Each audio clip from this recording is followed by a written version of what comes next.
Welcome to It's Our Money with Ellen Brown, a look behind the curtain of global finance and monetary control with one of the foremost experts in the field. Author of the bestseller Web of Debt and the Public Bank Solution, Ellen Brown's groundbreaking work began the movement to create new American public banks. We'll look at issues surrounding the world of money and the systems and powers that control it, as well as the progress being made on the public banking frontier.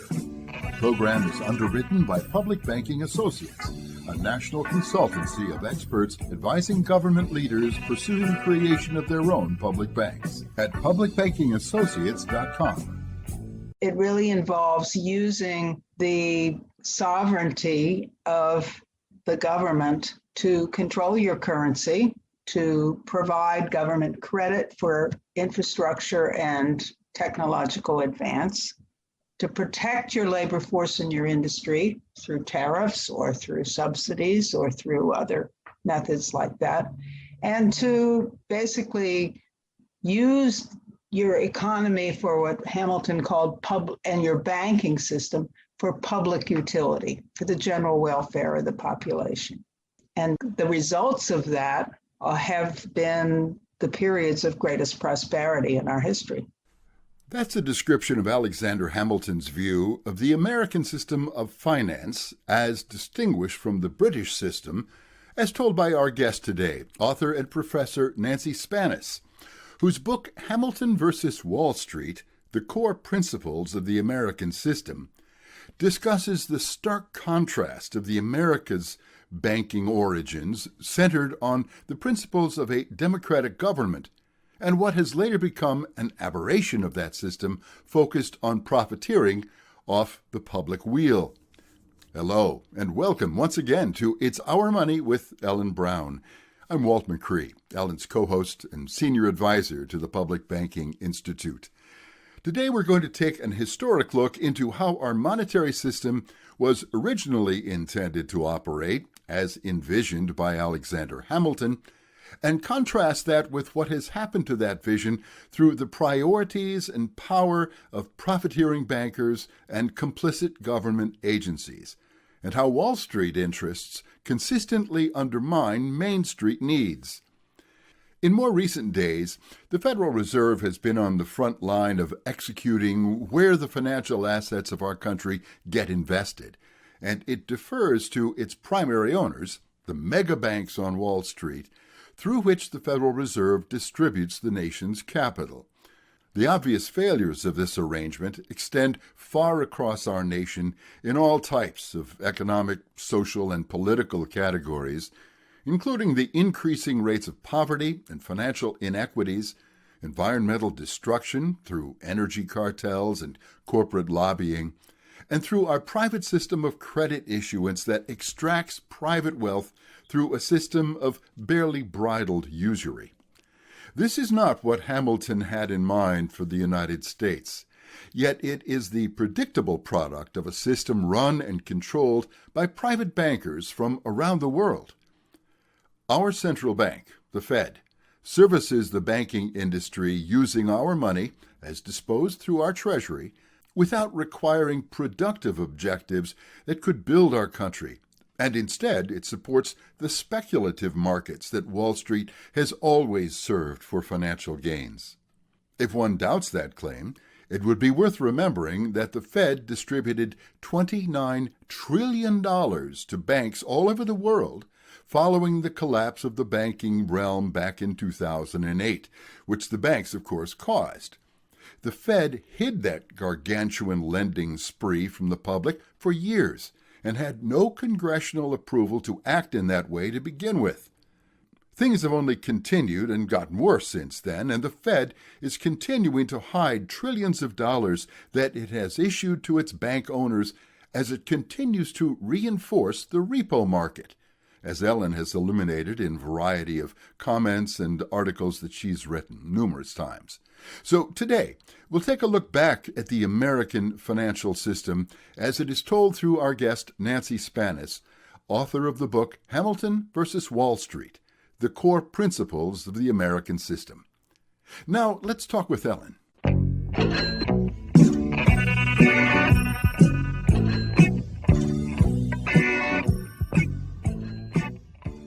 Well, Ellen, we find ourselves in a moment of continued financial and monetary stress. Wall Street gets more powerful. Our Federal Reserve seems to be doing more of its bidding, really inconsistent with Hamilton's idea of how the American system of money and finance should be conducted for productivity as opposed to speculation. And now PBS has come out, the Frontline program has come out with a very powerful program called The Power of the Fed. What kind of commentary or kind of a blend do you think this is contributing to the general welfare and knowledge at this point? Well, that was a very good documentary, and they had experts on both sides. And Neil Kashkari, one of the Fed experts, thought that the Fed was doing its best and it was stimulating the economy. But the general thrust of the documentary, which I would agree with, is that the Fed is basically today's central bank is a tool of Wall Street. And in our interview that we're doing today with Nancy Spannaus, Hamilton was pitted against Wall Street, although we didn't really have a Wall Street as we know it today, but it was the speculative interest, the private bankers that wanted to use money for speculation. I mean, that's what we have today, basically, is that in this last crisis, for example, the Fed dropped trillions of dollars, but they have to, in quantitative easing, but they have to give it directly to the what are called the primary dealers, which are all big banks or big bond dealers. So it is not allowed to lend directly into the economy. And that's what Hamilton had in mind, was that the purpose of the central bank would be lending for productivity only. In fact, he was opposed to speculation, that it would go directly to companies that would then be engaged in productive activities. And our Fed, the money goes directly into big banks. And when they drop the interest rates to zero or near zero for the banks, for their primary dealers, then the banks make very low interest loans, but they aren't making it. There's no mandate for them to make these loans to small businesses, and they're not doing it because the small businesses they consider them risky, so that they make the loans to the big companies, and the big companies are not using the money as hoped. I mean, the idea would be, or Hamilton's idea, or FDR's idea, or the idea would be that the money would be used to make more factories, to hire more workers, to buy more equipment. But instead, what the businesses that have gotten this cheap money have used it for is largely to buy back their own stock. Apparently $6 trillion worth of stock buybacks have been done in the last decade, since the Fed started this program. So what that does is it props up asset values, like stock values particularly, and the companies, and it helps the bonuses of the executives. But the companies, instead of hiring more workers, they're actually hiring fewer workers, because the other thing they invest in is technology that allows them to lay off workers, AI that can do the jobs of humans. Mm-hmm. So it's definitely not the model that Hamilton had in mind. But there was a national infrastructure bank bill last year that we heavily supported at the Public Banking Institute, and they've refiled the bill this year. And that sort of bank would be a Hamiltonian bank, and it would be geared specifically for infrastructure. Another issue is making loans to state and local governments, which the Fed, it's allowed to do it, but it doesn't do it. It's certainly not doing it at 0.25%. The only way we could get that sort of rate would be if we had our own publicly owned banks, which is what we've been pushing for a long time. And what the Fed could do, but it would probably take some congressional action to make them do it, there is a provision in the Federal Reserve Act that they can lend to state and local governments, but only for 3 months. So that could be increased, or they could roll over the loans to long enough to build infrastructure. An infrastructure loan has to be more than 3 months. Or they could, well, anyway, they could make provision. Anyway, they need to modify the Federal Reserve Act a bit. The original, I guess, FDR, Franklin Roosevelt, attempted to get the Federal Reserve to lend directly into the economy. And that was a possibility in their original mandate, as Professor Bob Hockett has said on this show earlier. Yeah. But so all that could be restored, and it would actually be in line with the original Federal Reserve Act, in line with the Constitution, definitely in line with what Hamilton had in mind, but it might take some congressional action. Well, I think we want to remember that there is a bill on the floor called the Public Banking Act, which congressional people, Tlaib and AOC, have proposed, which would revise and renew or revise really the Federal Reserve Act and make the Fed really a public utility, something that really serves the public interest, as opposed to just the banking oligarchy. So there is some motion at the congressional level, but it seems to me that it should be a rallying cry, or at least an opportunity for us to band together to support that kind of legislation. Right. Another thing the Federal Reserve has done, or that Congress has done, of course, the quantitative easing involves buying either federal securities, which is good for for Congress, money for them to spend, and they've increased their budget. They've gone over budget, or gone into debt, heavily into debt in the last few years. But they also, Congress needs to use that money for more targeted things. I mean, to give people $1,000 here and $1,000 there has not actually done what it was supposed to do. I mean, arguably, you'd have more consumption, which would motivate businesses to do more productivity. But because they're not reliable, it's just one here and one there, one relief payment here and one there. Mm-hmm. People have used it to pay down their debt, or, we've seen small investors going in the stock market because they see the stock market going up, and that they think that's the only way to make money. And so they put their, a few $100s into the stock market, and they're bound to lose it ultimately, because the big players always have the advantage. And right now, a lot of people are predicting a stock market crash, and that will wipe out all those small investors, or could. And housing's another issue anyway. Yeah, I mean, all those categories of capital needs on the street level, the Main Street level, are things that the Federal Reserve has been really inept and really unable, as you indicated, to really serve. Lending into the banking regime does not get the money into the streets. So Kashkari's disappointment that quantitative easing didn't work shouldn't have been a surprise to him, because if you don't impact it at the level of labor, at the level of where people live, then you're stuck with having to have the middle people, who are what I think our guest Nancy Spannaus would call the local oligarchs, controlling the vitality of the economy. And I think that's really one of the really interesting things about her commentary, which we're going to hear in just about 30 seconds, is that the tendency for big money to control the future of the country, whether it be England or the United States, has always rested with the people who control the capital, and that Hamilton wanted to make this richness and wealth available to the people through investing in the productive economy that America could and should be, including building around our values, our core values, and to inspire individual action and initiative. That's what he wanted to do. So let's go listen to your conversation with Nancy, and thanks, Ellen. Okay, thank you.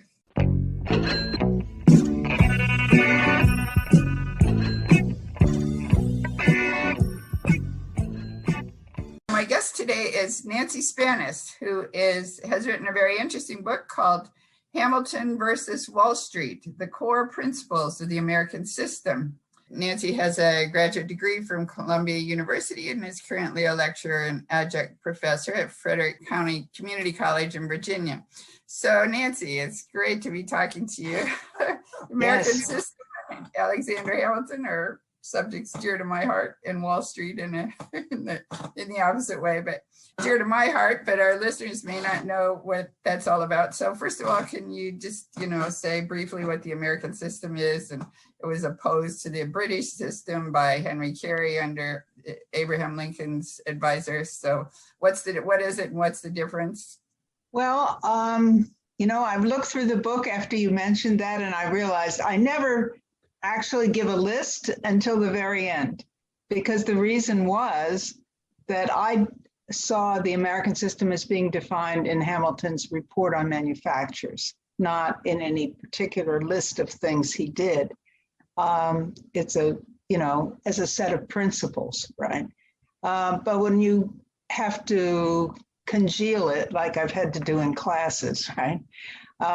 It really involves using the sovereignty of the government to control your currency, which didn't happen under the British system, to provide government credit for infrastructure and technological advance, to protect your labor force in your industry through tariffs or through subsidies or through other methods like that, and to basically use your economy for what Hamilton called and your banking system for public utility, for the general welfare of the population.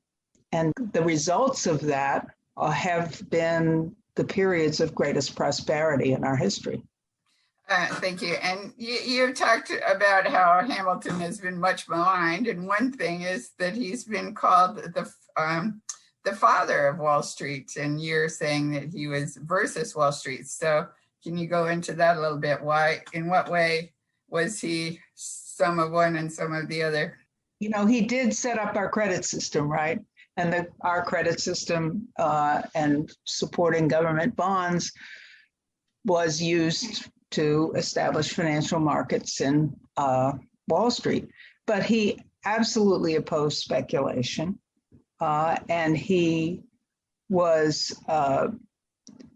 wanted regulation. In fact, it's very interesting that in setting up the First Bank of the United States, which of course was a private bank, it was capitalized by federal credit. 3/4 of the capitalization had to be federal bonds, but it was supervised by the federal government. But there were private investors and it could lend commercially and so forth. It wasn't like people might imagine as a monolithic central bank. So he has in it the regulation, as he's going through very detailed regulations. He said, the Secretary of the Treasury can evaluate, check the books, but no more than once a week. Well, once a week, he's talking about really watching what's going on here and making sure that there's no funny business. And when Aaron Burr had funny business in setting up the Bank of the Manhattan, which turned into Chase Manhattan, which turned into JP Morgan Chase, they were supposedly set up to fund a water system for New York City. And all they did was not produce anything in terms of water, but go for the profits and speculative interests of their investors. And he said that's a perfect monster of a bank and opposed that whole way of operation. So in short, he was a nation builder. His whole idea of finance was to build the country and to unite the country. The economic policies were intended to increase the interconnections, not only with infrastructure, but also with commerce. And he realized that to do this, you needed to upgrade your labor. I don't know if I should keep talking, but I could tell you how I got hooked on Hamilton. Yeah, sure, go ahead. I got hooked because I read the report on manufacturers, and which begins, of course, with a big attack on Adam Smith for saying that American colonies should never become a manufacturing nation in the near term, but remain dependent on the country. But then he goes through, reasons. He counters the anti-manufacturing argument and then makes arguments for it. And the thing that really hit me is that one reason for manufacturing is to increase the powers and inventiveness of the human mind.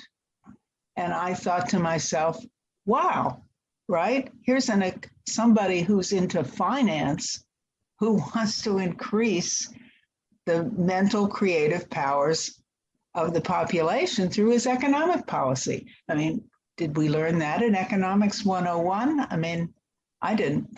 Right. So basically, I mean, the way I see it, the American system is that, that you're serving the productivity of the country with sovereign money, sovereign credit, a national bank that belongs to the people and serves the people, versus the British system is all about private profit and speculation, exploitation, making money without necessarily producing anything.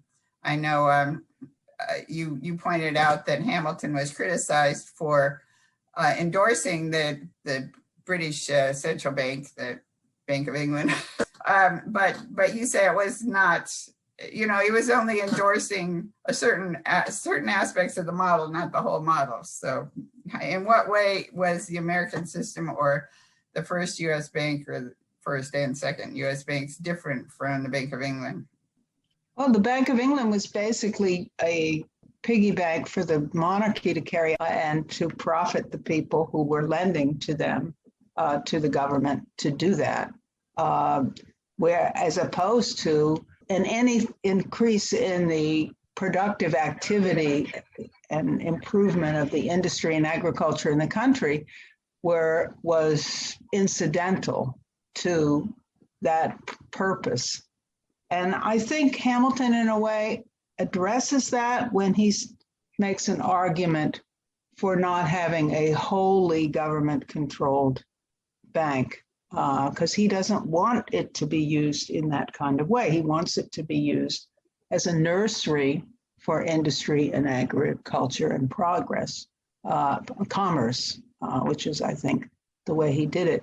I'm not alone in this. I really got this very lot of insight out of the work of Forrest MacDonald. I don't know if you've ever read his biography of Alexander Hamilton, but it's if you don't want to go through 800 pages of Chernow, actually the MacDonald, who was a conservative, supposedly, but he's very insightful in what he follows, but he's not a politico up front. He's a scholar.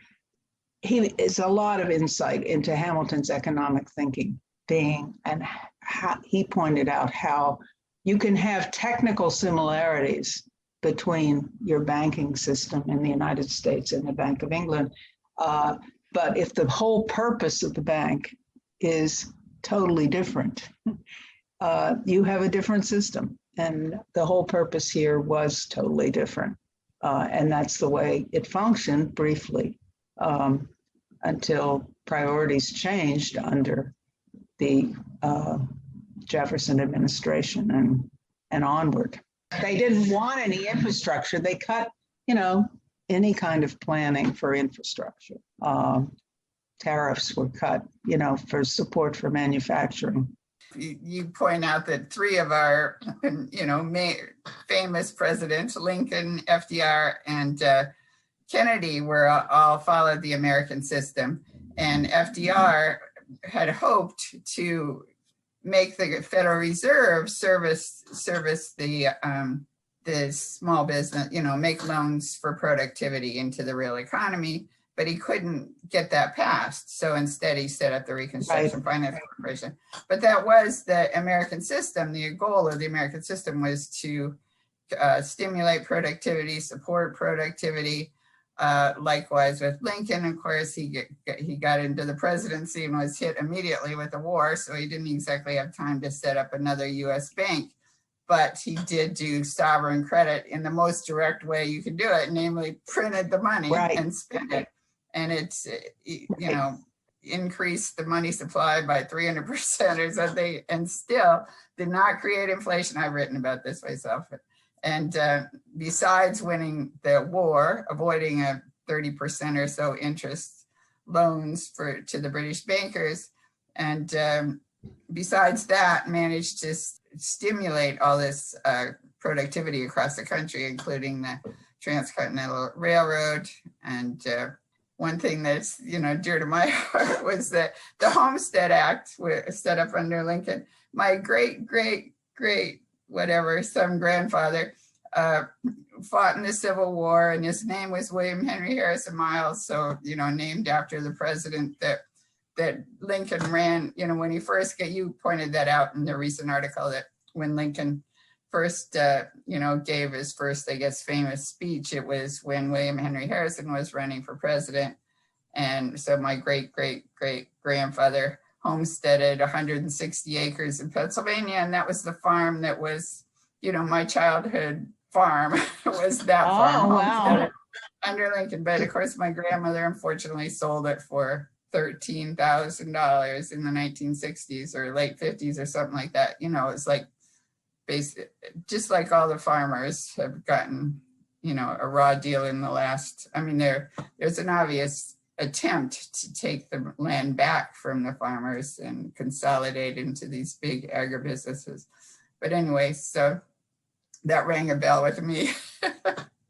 Touched my heart. So my great grandfather fought at Gettysburg, got tuberculosis and died of tuberculosis, but meanwhile established his farm. So that was cool.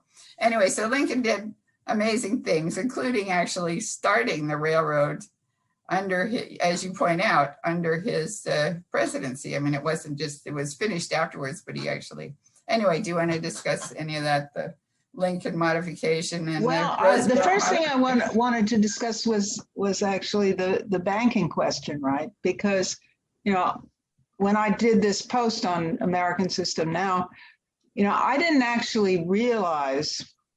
I was rereading a book about Lincoln's economic policies and how he was so motivated by Henry Clay and the American system, which of course Lincoln described the American system as in his stump speeches, and as Clay did, as national banking, internal improvements, and the tariff. The tariff being one means by which you support your industry and your living standard of your workers.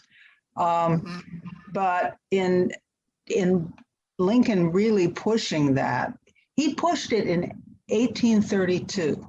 That's exactly the time that Andrew Jackson was riling up the population against the bank, saying that this was a totally elitist, impossibly oppressive group, and ripping people off. But there was a massive movement. You can find this on the blog too. I did a post on it. There was a movement throughout the country of memorials in support of the bank against the veto, saying, you've dried up credit. We can't do any, we can't, expand our farm. We can't get our new equipment from someplace across the country because no longer do we have the ability to use the scrip of the Second Bank of the United States. And, and Jackson went further even and demanded payment in coin, right? So you couldn't use credit at all. And that was absolutely a theme of all the American system organizers. and going back pre-American system and to Benjamin Franklin on paper currency and the need for credit. You either get credit or you don't. There's another very sharp contrast between the British and American system on the question of usury. I mean, you mentioned the 30% interest rates for Lincoln. Well, at the time that, almost exactly the same time that Hamilton was writing about how a new national bank would reduce usury by making credit more available for what was necessary, Jeremy Bentham, who I think was in Russia at the time, was writing a paper called In Defense of Usury, saying that this is what traffic will bear is what your bankers should be able to do. So this a major, you can see a sort of moral difference between the British system and the American system in that regard. Yeah, that which makes me think of something else. I just watched it. I was discussed this with you earlier, but I watched a video recently about it was an Australian woman, but she was pointing out that communism was supposed to evolve naturally into capitalism. That was Marx said that it would just, capitalism would fall apart, but it obviously didn't. Capitalism prevailed, but it's a form of capitalism that we don't necessarily approve of. So therefore, now we have the World Economic Forum Great Reset, which is a form of communism. I mean, You Will Own Nothing and Be Happy was the name of an article in a video that was on their website. Apparently it's been taken down now, but that's the idea. Really? It was on their website? Yeah, that was the name of it. You will own nothing. And, we'd all be renters. So it's basically a feudal system, return to feudalism. So in this video, they were saying, in order to create this communist system, which it hasn't evolved naturally, they're having to do these various ploys, and the original Green New Deal didn't work, and the pandemic didn't work totally or whatever. So now the next thing is maybe a cyber attack, which would certainly reduce us all. But what I just want to get into is the fact that young people, particularly today, are quite drawn to socialism and communism. But the American system is neither. I mean, it wasn't capitalist. It was a way of combining, a top-down control, but a top-down control, of the money system that is in the people's interests. It's controlled by the people. It's public in the real sense, with public mandates and public. Does that ring any topics in your head? Right. That you'd like to Right. discuss? Well, of course, the whole idea of communism was not around when Hamilton was around, but his advocacy and the advocacy of the American system for the enhancement of labor, does set off alarm bells for lots of people who are anti-communist. I mean, I remember giving a speech once about Hamilton talking about increasing the productivity of labor and something that's Marxist, no. This is the value of labor was and your quality of labor as critical to creating wealth has been an idea of forward-thinking economists for a long, long time. I just did a study of cameralism, which is one of the European predecessors of the American system. As I argue, there's a video on it on YouTube channel. And these guys were talking about it then, right? They were talking about how wealth was not what minerals you had in the ground or your ability to trade to mutual advantage or your richness of your land. It had to do with the quality of your population. And therefore, that's everything that you had to invest in. And as far as I know, I haven't looked at the Great Reset stuff in any depth at all, except news, right? That's all based upon limited resources available to mankind, as opposed to the creativity of mankind to create new resources, which we have throughout our entire history. And that's, I think, the American system, and certainly Lincoln, if you look at Lincoln as I do, as basically what Hamilton would have wanted to be, but under the circumstances never was, that he had that concept of the inventiveness of the human mind being really at the center of what you needed to foster in government. And that, of course, is not very communistic idea these days. And it's more control, and because we have limited resources, and because people are so evil that they'll kill each other, I guess, if you don't have those formal controls. So what you're talking about with the American system is neither free market capitalism nor socialism. You're talking about a different system. The French would call it dirigiste, right, or something, although Hamilton's system was not as controlled as the French system was. That was monarchical in a much more bureaucratic way than Hamilton would go for, I think.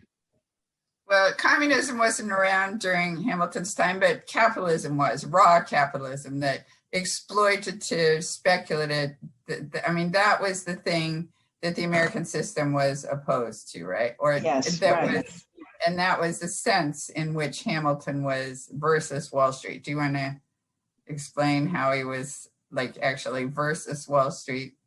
Well, as I said, he took measures to stop speculation. There was a run on the banking. There was a whole speculative market in the bonds of the United States, and also that touched his manufacturing startup, the Society for Useful Manufacturers. And he had to crack down on that, right? Despite the fact that one of the guys was a friend of his, he let the guy go to jail, and that was, so he used the power that he had at the Treasury to nip speculation in the bud. And in terms of personal corruption, which is what his opponents were always trying to prove, they were always saying, well, you're running your financial system to help your cronies, who have money on Wall Street. And, they must have done at least 6 thorough investigations of absolutely everything. And, they never found a thing, because the way he ran the system was for the benefit of being able to invest in the physical economy and maintain the value of the debt of the United States, so that we wouldn't be ripped off, in terms of interest rates and things of that sort. So what he did not get a chance to do, although it's there in the Report on Manufacturers, which is against Wall Street, is to invest in the long-term infrastructure of the country. He wrote in favor of that. He did a certain amount of infrastructure in the lighthouses and in the post roads. And actually, there were some canals that were begun in the 1790s when he was still Treasury Secretary, which were aided by the fact that the National Bank existed. But the Wall Street outlook, certainly as it has evolved, is short-term profit. Right? And doesn't matter whether it builds anything. And he had the opposite view. Yeah, you wrote also that in Roosevelt's day, the banks were funding their cronies. It was the same thing Hamilton was accused of, but apparently wasn't doing. But anyway, the banks were funding their cronies and the money wasn't getting to the small businesses. So you had the cronies getting rich and the little guys getting crushed and going bankrupt. So we have the same problem in the last year, obviously, where the Federal Reserve just poured out credit, but most of it went to the big industries, and many little guys went bust again. So how can we fix that? I mean, we want the Public Banking Institute, what we would argue for, and the National Infrastructure Bank project, which we've written and talked about a lot, and we support. That we should have a national infrastructure bank. We should have a national bank like the Hamiltonian Bank that actually made loans directly into the economy. Right. Right. Yeah. I'm supportive of that idea. When I did the book, which was in 2019, that's now not ancient history, but it's a while. There wasn't a national infrastructure bill, introduced. And but I sort of you wrote a model for it. I sort of put out a thought object, or a model of what might follow the Hamilton idea of using federal credit to fund a infrastructure bank that could only be used, could not be used for speculation, could only be used to build the physical economy. So people can find that at the end of the book. But what I do, I try to focus on the historical background because, as somebody who just reviewed my book said in his title, which made me very happy, he said, it worked. What Hamilton's ideas worked. So why don't we actually apply them? Those are the periods where we had increasing standards of living, where we had increased productivity as opposed to under 1%, where we had, investment in R&D. I mean, Hamilton proposed an Arts and Sciences Institute in the federal government, to support inventions and things of that sort. The kinds of proposals that he had were way ahead of his time and what was able to be done at that particular time. Because people should realize that we were in a different kind of war with the British after we won the revolution. But the British were committed 150% against us industrializing and becoming a manufacturing nation, all the way up to the Civil War. Which is one reason that they actually supported the South and supported the slave system in the Civil War.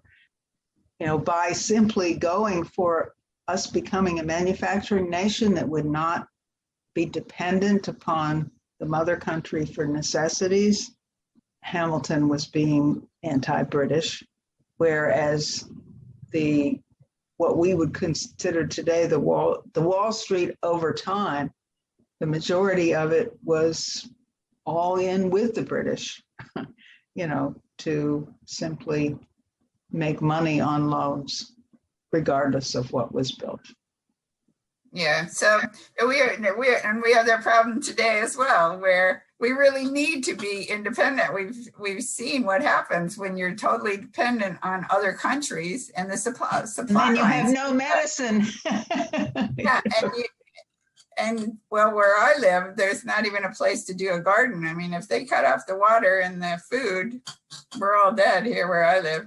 So yeah, we definitely need more self-sufficiency. Yeah, well, it's not a reactionary idea to be in a position to make sure that you can feed and support the health and house your people. I mean, what we've seen. Yeah, but most people can't do that. Like homesteading is not a possibility anymore. The land is not there. The No, I land mean, is as a being- country, Yeah, yeah. that we would be able Right. to do that. No, I don't mean everybody their own state, you know. I think sometimes there's a bit too much of that around here in this country where people say, well, you know, I'm going to be independent, so I'm going to go out and I'm going to have everything at my fingertips and the hell with everybody else. I mean, that's not really going to create a great future. So we have to think big, but look at the models that work. I think all these things that are being used against us can also be used. Well, I'm thinking of the cyber things. You know, there's potential, or digital currencies, et cetera. There's potential for it to serve the people, or even like the central bank, which could be, you could have a Bank of England type central bank, which is corrupt and exploitative, or you could have a first US bank type bank that is actually geared toward productivity. Yeah, right. It depends on how you are, the principles that are governing what you're doing. And people aren't really used to thinking in terms of principles these days, I think, very much. They think of the mechanics, you know, and sometimes they think of the results. But the principles that go into it and the value of what's being supported and what's required. And this national unity question is a big one, right? Building infrastructure, that's where FDR was phenomenal, right? In ensuring that there was investment in every part of the country in order so that no one could say that they were running the Reconstruction Finance Corporation or any of the major programs for the benefit of one part of the nation against another part of the nation. And Hamilton fought against the accusation that he was just trying to help the North. He wasn't, but you know, he had difficulty convincing people of that because you've done a really nice job of laying out how he was supporting the whole country and basically how he was doing good.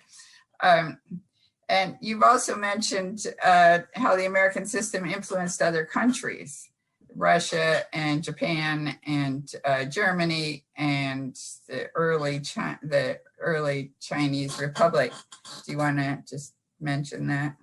Well, I mean, the thing I find most fascinating was, and shocking to most people, is that as soon as the report on manufacturers came out, they got it to Europe. Now, partly because we were recruiting skilled workers to come to the United States.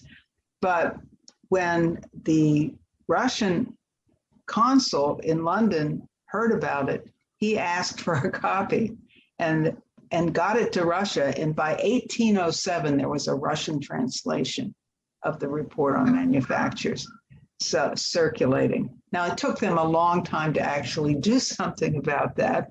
You know, it wasn't until the end of that century that some infrastructure began to be built to try to unite the country in the middle of the country when they got rid of serfdom and so forth and so on. Germany was a very close connection because there were people like Friedrich List who came and spent time in the United States studying with Matthew Carey, who was a very close Hamiltonian in economically speaking, and with others of the American system. And he went back and devised a whole rail system for Germany and a tariff system, a customs union against the British dominating their economy. And similarly with Japan, one thing that unites all these is when you think of the fact that what Hamilton was thinking about, one of the things he was thinking about politically, political economy, is that he was up against local oligarchs in the states who didn't want to see a national bank because it would interfere with their local control, their local oligarchy. Slavery, of course, being one of the major aspects of that. And we have that today too. When when these other countries picked up Hamilton's economic ideas, they were using them in part facing that same problem. Germany didn't exist as Germany, right? It was all these local potentates. Japan didn't exist as Japan. It was all the local potentates. And Russia was, a total mess in terms of these huge serf holdings and so forth and so on, a lot of backward people. So everybody faced the same, in a sense, the same question. And they also faced the British Empire, because the British Empire was utilizing the fact of all this disunity and lack of development in order to continue their own looting of the world. So similar, yes. These things don't go away. Unfortunately, they don't go away. And you pointed out that these other countries were watching the US. I mean, it was really revolutionary what was going on in the US, and they were waiting to see how that was going to turn out. Right. Right now, there is this whole educational push, to sort of downplay American history, like that we're not the good guys that we purport to be. But there really is something noble and uplifting about the American Revolution and, all the things we've been through. And you do characterize that. Do you want to say a word on that? Yeah, I've been thinking a lot about that because I'm working on another book. And this one is trying to take on the slavery question, why American slavery persisted. I mean, it goes into the tremendous amount. I mean, our country was the center of anti-slavery agitation in the 18th century. That didn't work, right, for reasons that I go into, but the first abolition society was in the United States. It was in Pennsylvania. It wasn't in England, right? There was back and forth between England and the United States with the Quaker, the religious movements, and with France and so forth and so on.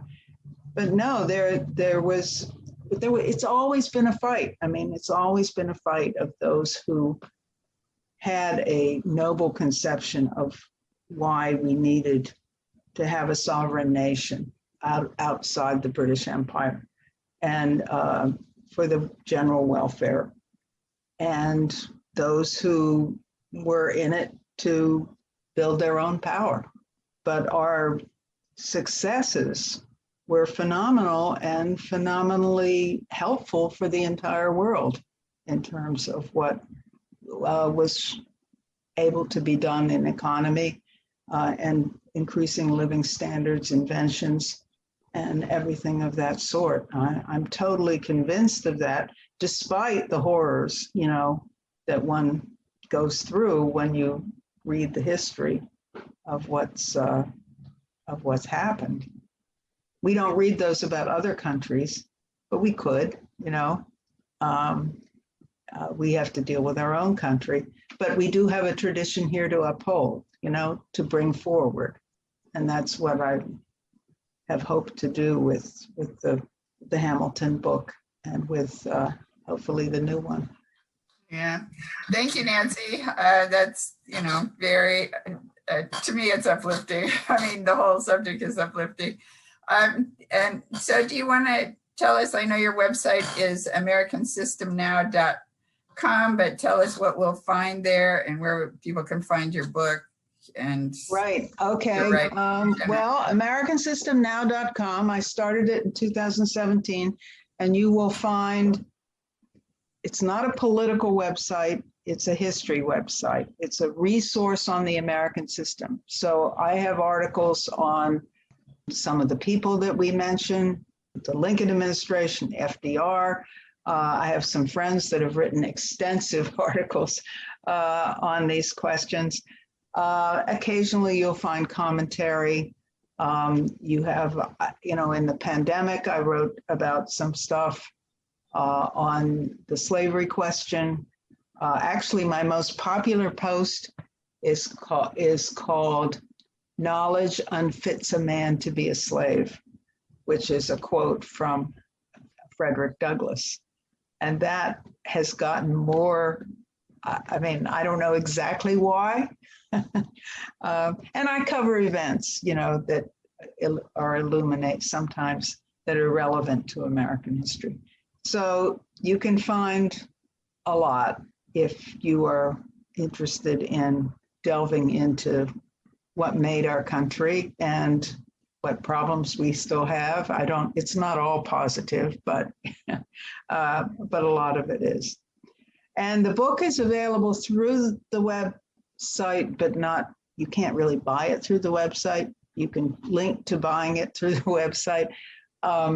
It's available on Amazon, but if you don't want to give your money to Bezos, you can get it either from my publisher, who gives me a slightly better cut, iuniverse.com, iuniversebookstore.com. But if you put in the book name, Hamilton versus Wall Street, The Core Principles of the American System of Economics, you'll get iUniverse. And you can buy it through them, and I get a little bit more of my payback. And I've actually encouraged people to get it from me, but since you're in California, it's a big mail. So, because right before the pandemic shut everything down, I ordered a lot of books. So, as you can imagine, I haven't had many events in the last year. So I do my own thing that way. But I would encourage you primarily to go through AmericanSystemNow.com. Okay, thank you very much. It's been great talking to you. Thank you. I appreciate it. Take care. I've been speaking with Nancy Spannaus, author of Hamilton versus Wall Street, The Core Principles of the American System. Her website is AmericanSystemNow.com. Well, that's it for this edition of It's Our Money with Ellen Brown. Our thanks to our guests, our sponsor, Public Banking Associates, and to you for listening. Be sure to check out Ellen's latest writings on the economy and the changing world of money by visiting ellenbrown.com. And for more information on public banking, visit publicbankinginstitute.org. For information on how local and state government leaders can obtain professional insight and counsel about public banks from key national experts, visit publicbankingassociates.com. I'm Walt McCree. See you next time on It's Our Money with Ellen Brown.